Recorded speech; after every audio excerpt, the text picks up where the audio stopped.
Welcome to Jamaica Magazine. I am Theodore Henry.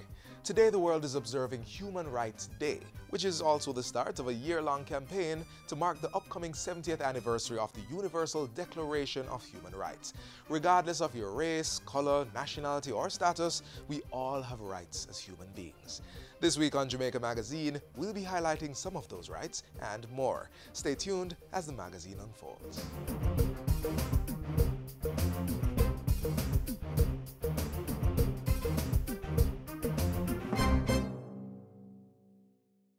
We are children and we have rights. We have a right to be protected, provided for, and included. Don't beat me up, don't belittle me, and please don't molest me. I am under 13. I should not be working for a living. That is child labor. It is illegal. Stop leaving me alone. I am too young to provide for myself. I need your guidance. Protect our nation's children. They have rights too. To learn more about children's rights, call or visit the offices of the Child Development Agency. This week on Issues and Answers, Edison Galbraith of the Development Bank of Jamaica will be highlighting ways you can use the DBJ to enhance your business and employee development through their credit enhancement facility.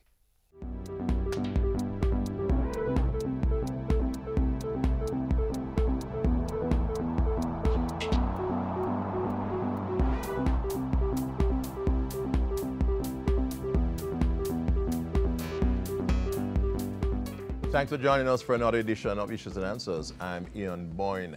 Today we talk about the Development Bank of Jamaica. Its General Manager with responsibility for loans, Mr. Edison Galbraith, is with us. We thank you for your company. Mr. Galbraith, good to have you on the show. My first question is the DBJ only for large investors? Do you cater to people in the micro sector, to the small man? Mm-hmm. Absolutely, we do. We're definitely not only for large businesses. The bulk of our financing each year actually goes to the micro, small, and medium-sized sector. That's the bulk? That's the bulk of our financing. What we found is that it's impact that we're after, so we focus on reaching as many small and micro businesses as possible. And on the other end of the spectrum, we support larger businesses where they create jobs and linkages so that everybody gets to benefit. Yeah. How do people access the DBJ? Give us an idea of the process and well, the kinds of people we are catering to. There are lots of people watching us. They have business ideas, but they don't know how to finance those ideas. How do you help them? Right. There are many ways in which persons can access the Development Bank of Jamaica. We work through, for lending, we work through approved financial institutions, which typically are your commercial banks, credit unions, the Exim Bank, as well as other lending institutions. So persons would actually go to those institutions and access the DBJ loans through them. We have 22 accredited approved financial institutions currently. In addition to that, we also lend through what we call microfinance institutions, and we have 14 of those accredited. And those are lending to people every day using DBJ funds. Outside of that... So people do not come to you directly for the funding then? Not for micro, small, and medium-sized enterprises, and certainly not for most of our large lending.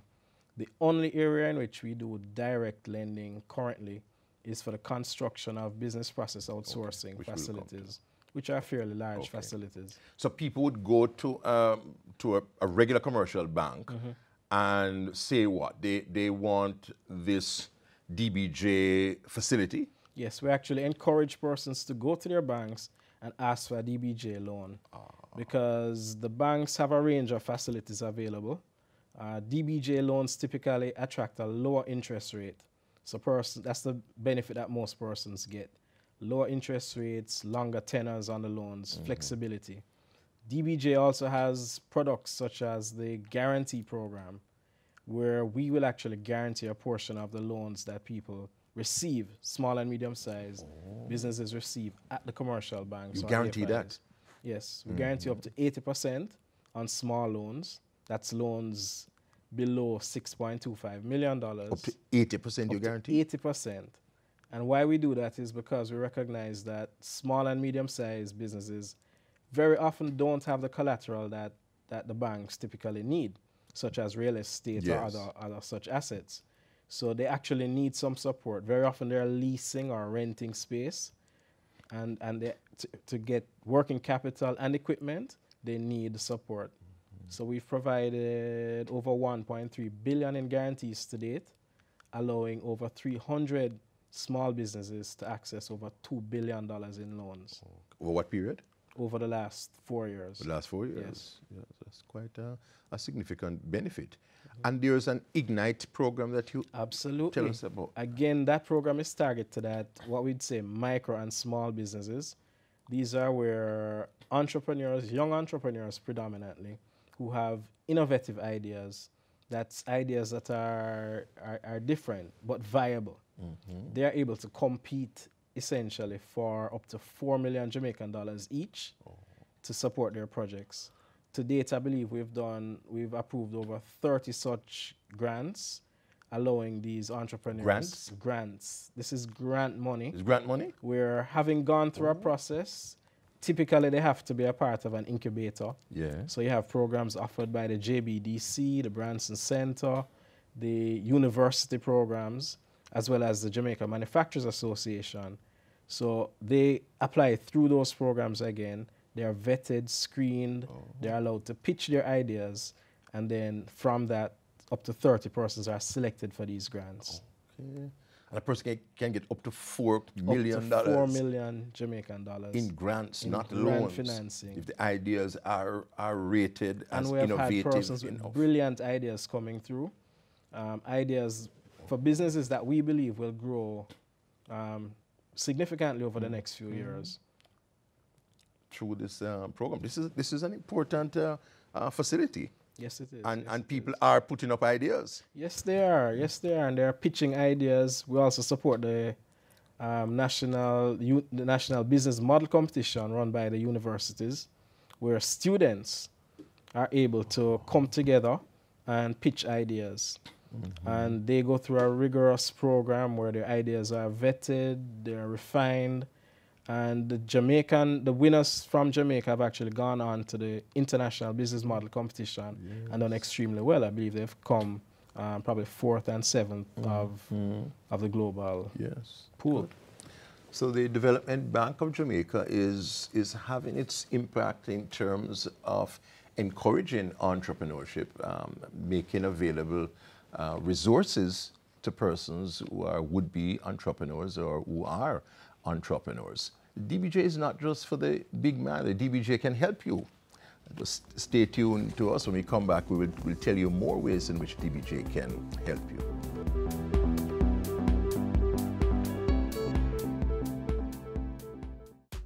The business process outsourcing BPO sector, employing more than 6,000 Jamaicans, putting the youth at work.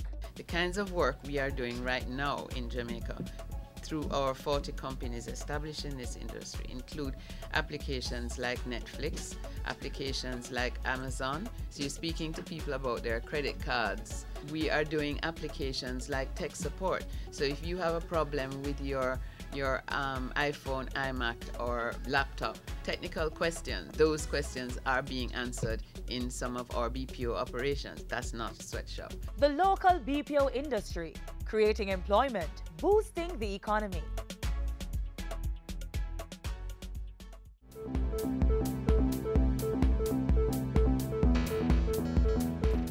Welcome back to Issues and Answers. We're giving you ideas as to how your ideas can be funded.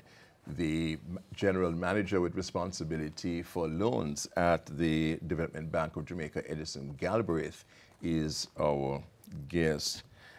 And the DBJ helps not just in terms of loans, direct money for investments, but also in capacity building. You help companies to be technically competent. Absolutely, yeah. And what we call that typically is the 3 C's.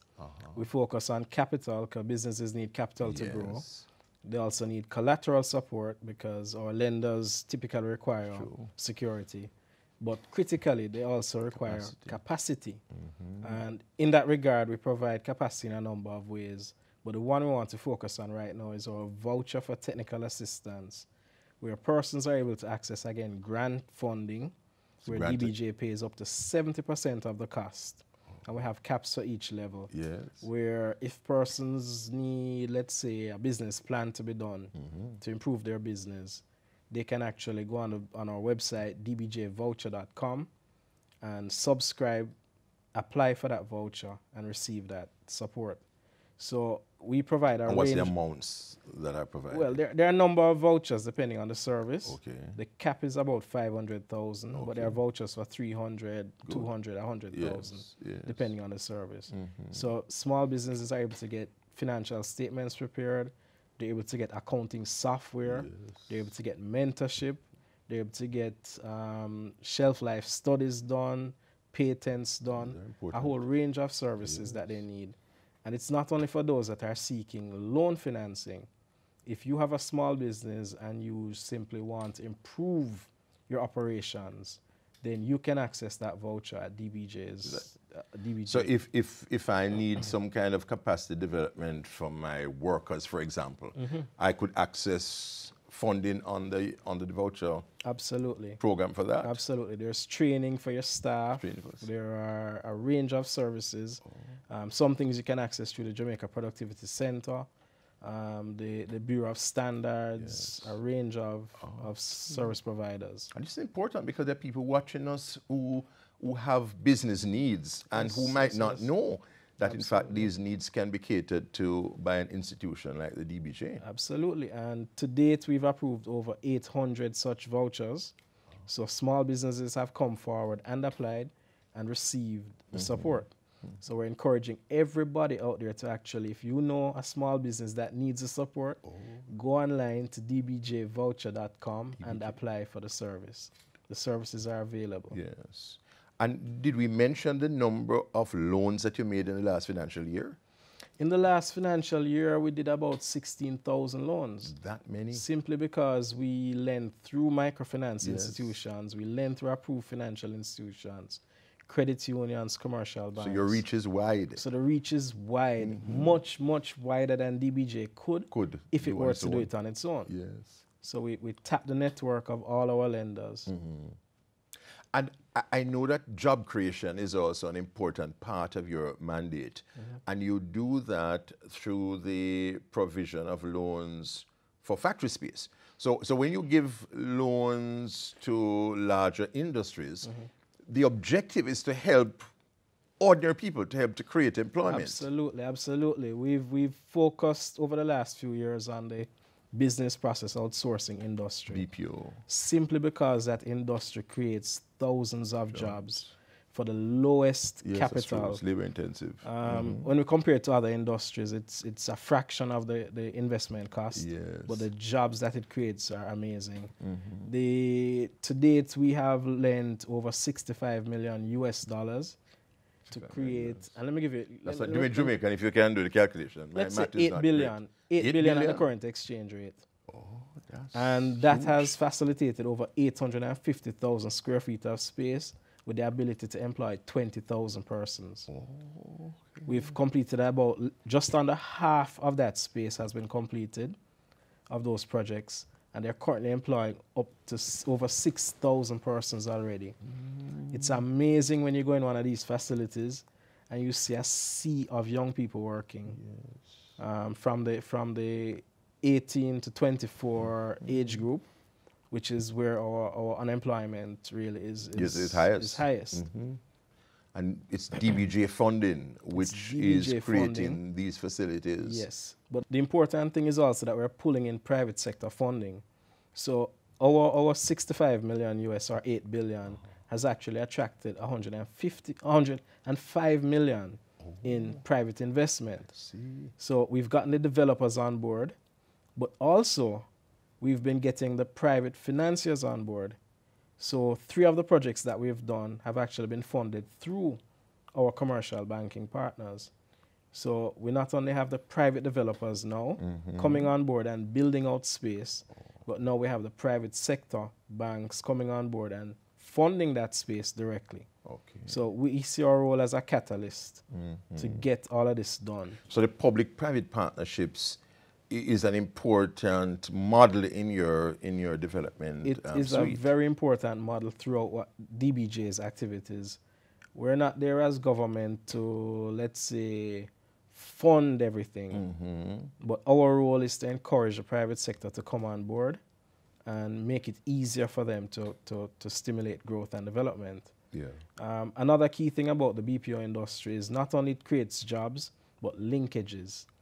So it's amazing when you see the transport providers, the food service for 1,000 persons is incredible. Those opportunities that are being created for small and medium-sized businesses by the BPO industry.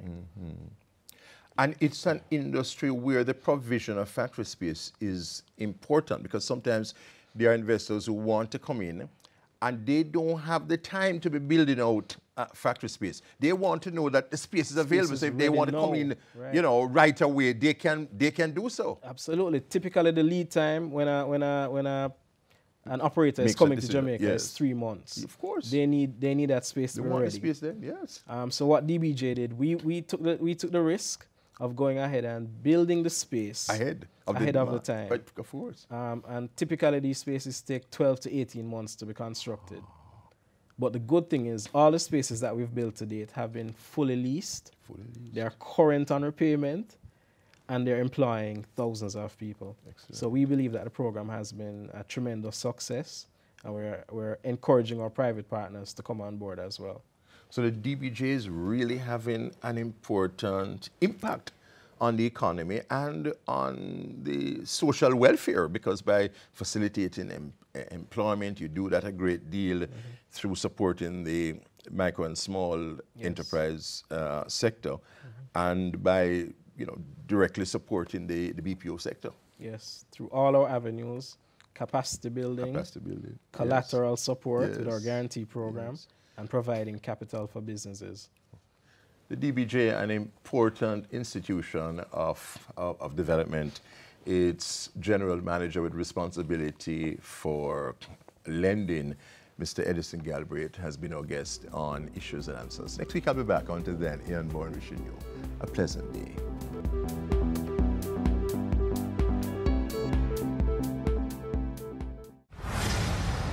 Are you being promised lots of money, trips overseas, marriage, gifts, and other benefits without strings attached?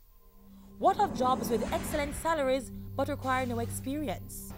You could become a victim of human trafficking, modern-day slavery, where you're forced to work or perform sexual favors. Remember, not everything that glitters is gold. If you or anyone you know has been a victim of human trafficking, call 811 or 1-888-PROTECT. Be wise, open your eyes, spot them, stop them. A message brought to you by the National Task Force Against Trafficking in Persons.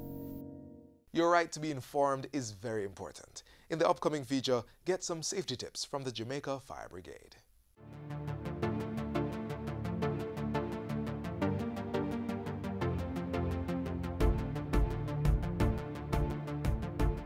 When it comes to Christmas lights, please ensure if you're leaving the house, plug them out. If you're going to bed, plug them out. Now, for adults especially, don't tell yourself that the child is going to plug them out when they finish watching TV. We know a lot of persons will be purchasing Christmas trees. Make sure you look for the UL rating for man-made Christmas trees. If you're using a live tree, make sure that you cut some of the lower branches off so that it will be able to fit into a container that you can pour some water in. Make sure that you are putting some water in that container at least every day.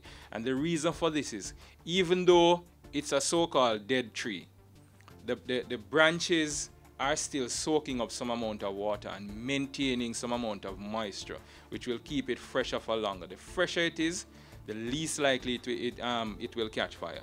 Position your Christmas tree at least 3 feet away from all heat sources. And when we speak of heat sources, a television is a heat source, the cable box is a heat source, all appliances are heat sources. So make sure that you position these trees at least 3 feet away.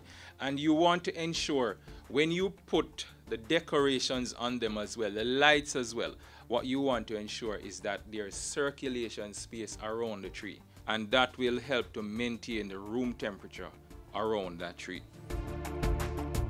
One of the main things that we have to point out when it comes to holiday cooking, never ever leave the cooking unattended. We know how difficult that is when you have friends and family over, but please ensure you don't leave the cooking unattended. Worst, if you feel like you need to take a nap, and after you wake up, you do the cooking. Don't start cooking and tell yourself you're going to take a nap because enough water is in the pot. It won't boil over, it won't dry out. We have seen a lot of cases where this has led to fires, and we know that there'll be a lot more cooking in the Christmas season as well. As much as is possible, wear appropriate clothing. So long flowing sleeves that can hang over and catch fire, you don't want to be wearing those. And kitchen towels, make sure that at all times they are kept away from the stove. If it is that you have wind blowing in a particular direction, make sure you check the direction of the wind. No curtains can get to your stove. Children are naturally curious. At all times, no child must come within 3 feet of a stove. Make sure that you keep them away. Make sure you tell them why. Tell them what can happen if they do certain things, if they disobey, and make sure that they understand. Because what you don't want is for them to use that natural curiosity and then go ahead and experiment and try to find out why mommy say I mustn't light the stove when she light the stove. And again with children, make sure that no child under 12 is cooking.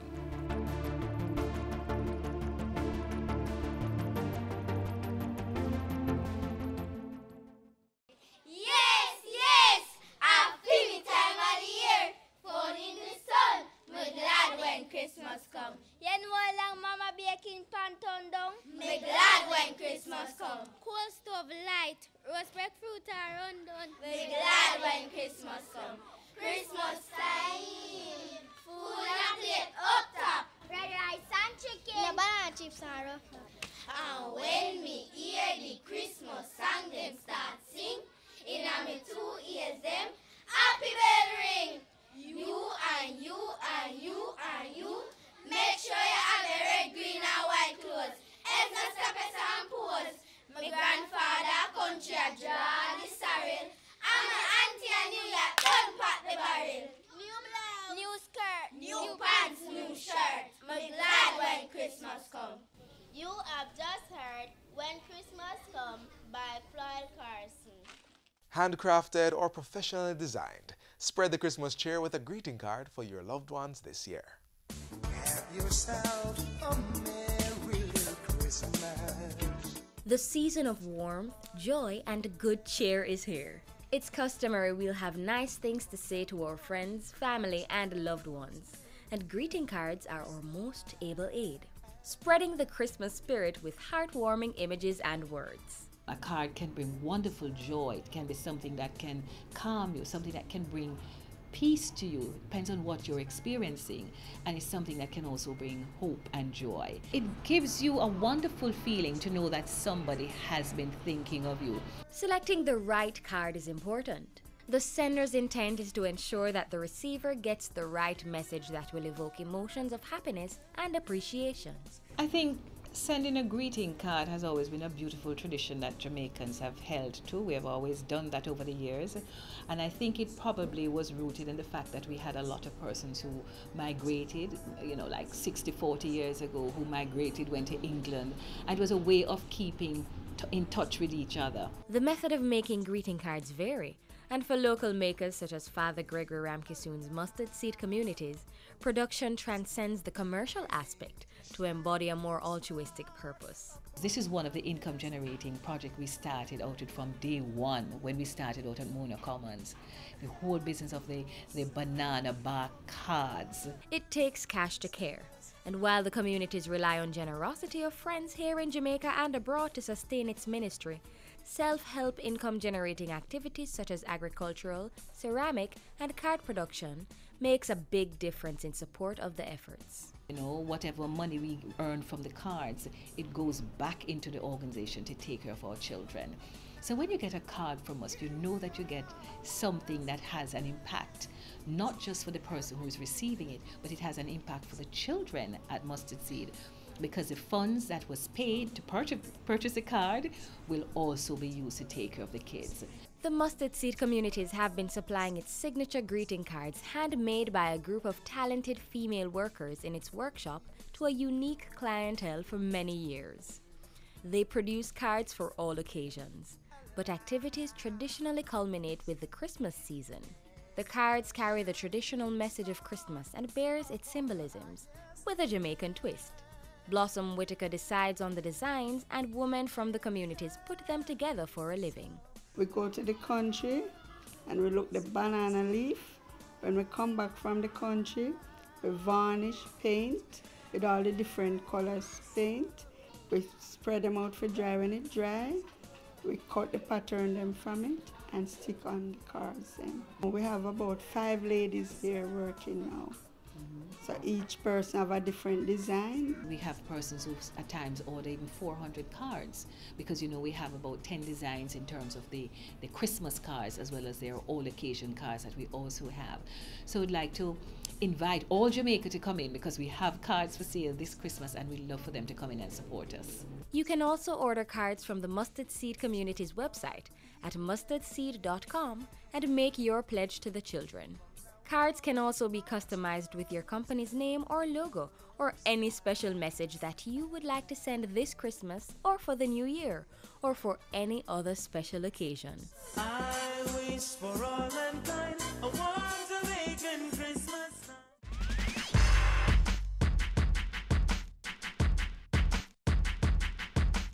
According to the United Nations, human rights are rights inherent to all human beings, whatever our nationality, place of residence, sex, national or ethnic origin, color, religion, language, or any other status.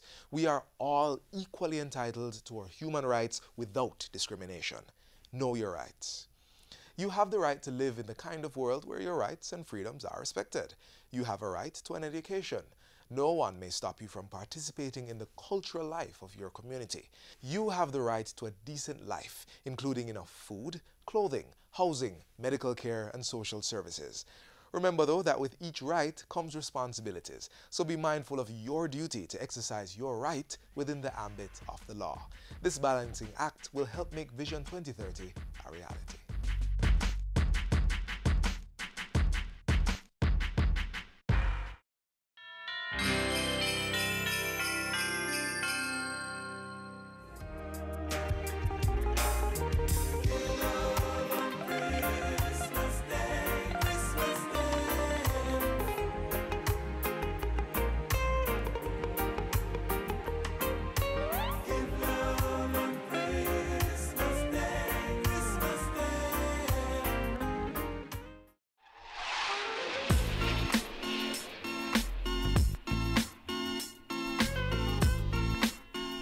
"15 days to go till Christmas Day, so come make we deck the walls with pepper lights, drink some sorrel and feel alright." Alas, another edition of Jamaica Magazine has come to an end.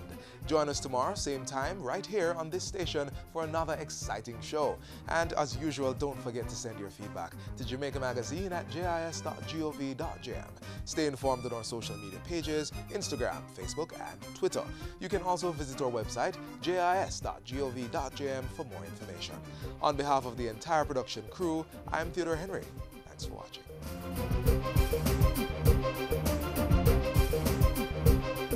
This has been a production of the Jamaica Information Service, the voice of Jamaica.